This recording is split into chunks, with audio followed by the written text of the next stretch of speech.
សួស្តីពុកម៉ែបងប្អូនអរគ្នាវិលមកជួបគ្នាទៅដែរនៅ Channel ពូឡាវ KA ទាំងអស់គ្នា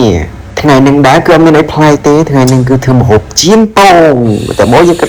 បើកចេះមកអុចភឹងចាក់ខ្លាំងចូលប៉ាវបន្ទាប់មកយើងក៏វីវាបន្តិចទៅឲ្យវាក្តៅហើយបន្ទាប់មកយើងក៏ចាក់ពងរបស់យើងចូលទៅភ្លុកទៅបន្ទាប់ពីចាក់ពងហើយដាក់នឹងចោលទៅយើងចាំវាបន្តិចឲ្យវាក្តៅឲ្យវាក្រៀមបន្តិចចាំមិនឆ្ងាញ់ជាងប៉ាវាមកអញ្ចឹងយើងមិនខាត់ទេប៉ាវាទៅវិញមកឲ្យវាឡើងពងកាឡាចឹងណាហើយមើលមុខមិនបាច់ទេមើលមុខទៅដឹងហើយឆ្ងាញ់ទៅដែរហ្នឹងហើយបន្ទាប់ពីមើលមុខហើយយើងប្រែចុះម្ដងទៀតហើយយើងដាក់ថាសរបស់យើងមកយើងដាក់ចាននេះដាក់ថាសហ្មងទៅហើយបន្ទាប់មកយើងគោះដាក់មួយទៀតមកថ្ងៃនេះយើងញ៉ាំពីរគ្រាប់បានហើយយើងមិនសមចៃចឹងណាហើយបន្ទាប់យើងគោះដាក់ហើយយើងចាំវាដែរយើងចាំវាក្រៀមបន្តិចឡើងពងកាឡាបន្ទាប់មកយើងមកបើកឆ្នាំងបាយរបស់យើងមានបាយកកខ្សះសល់ចឹងណាយើងក៏ដុសដាក់ថាសរបស់យើងទៅកុំឲ្យខាតពេលយូរកុំឲ្យរងចាំយូរដាក់ថាសរបស់យើងទៅ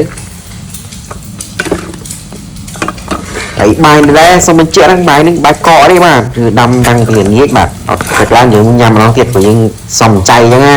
ហើយយើងដួសដាក់ថាសមកយើងមើលពងរបស់យើងវាឆ្អិននៅហ្នឹងក្រៀមហើយយើងក៏ក្រៀមយើងក៏ចាប់ផ្ដើមប្រែវាតែចុះប្រែឡើងដាក់ថាសទៀតទៅចឹងណាបានមកគ្រាប់ទៀតយើងអាហ្នឹងញ៉ាំពីក្របានហើយអាហ្នឹងគឺឡើងពងកាឡាល្អមែនតែនហ្មងយោក្រហមគេអត់ទាំងអស់គ្នាឃើញក្រហមអត់ឃើញក្រហមល្អអត់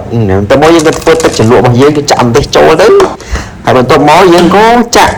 ទឹកត្រីរបស់យើងចូលបន្តិចទៅឲ្យមានជាតិទឹកត្រីអញ្ចឹងណាហើយបន្ទាប់ពីចាក់ទឹកត្រីហើយយើងក៏ចាក់ម្សៅស៊ុបចូលបន្តិចទៅឲ្យវាមានរសជាតិមកដាក់ច្រើនពេកបន្ទាប់មកយើងក៏ដាក់ស្ករត្នោតយើងមិនសិនជាមានស្ករសក៏ដាក់ស្ករសទៅយើងដាក់ស្ករត្នោតក៏បានស្អិតតែយើងដាក់ស្ករត្នោតអីហើយបន្ទាប់មកយើងក៏ថែមទឹកស៊ីអ៊ីវខ្មៅតិចមកឲ្យមានរសជាតិអញ្ចឹងយើងក៏កូរវាចូលគ្នាទៅ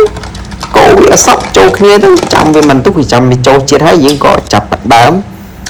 ញ៉ាំបានឥឡូវយើងមកដល់កន្លែងយើងញ៉ាំហើយអូបាយតំណងអត់ទឹកជ្រលក់បើសិនជាញ៉ាំជាមួយបាយក្តៅៗមិនឆ្ងាញ់អញ្ចឹងណាបើសិនជាញ៉ាំបាយត្រជាក់អត់ឆ្ងាញ់ទេយើងបន្ទាប់មកយើងក៏ដាក់ជ្រលក់ទឹកជ្រលក់របស់យើងហ្នឹងរួយទៅលើពងរបស់យើងទៅពីរគ្រាប់ហ្នឹងហើយដាក់ទៅលើបាយតិចមកឲ្យវាចូលជាតិអញ្ចឹងណាហើយបន្ទាប់មកយើងក៏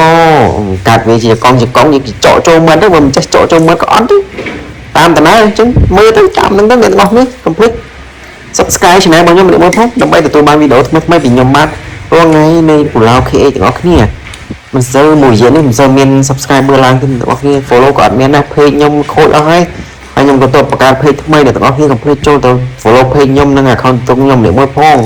ដើម្បីទទួលបានវីដេអូថ្មីៗពីខ្ញុំបាទពូឡាវ KA ទាំងអស់គ្នាទាំងអស់គ្នា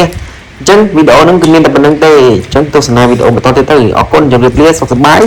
ជូនពរសំណាងល្អសុខភាពល្អសំណាងល្អរស់ស៊ីមិនបានបាយបាយ